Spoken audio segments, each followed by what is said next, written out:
Hey guys, you're on the Valor channel. Today I'll show you how to change your Xbox region on your PC. It's just better that way. Okay, to do this we basically just need to change the region in your Windows settings. To do that, go to Settings. Here we have Time and Language. Yeah, and here we have Language and Region.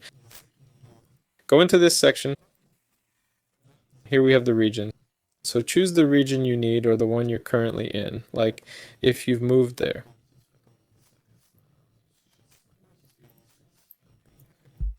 Make sure to change the format too, because if you have specific reasons for changing the region and don't change the time format, it just won't work. So make sure to choose the appropriate one. Also, if you haven't actually moved anywhere, then without a VPN you won't be able to do it effectively. That's all for now. Valor was with you. See you all later.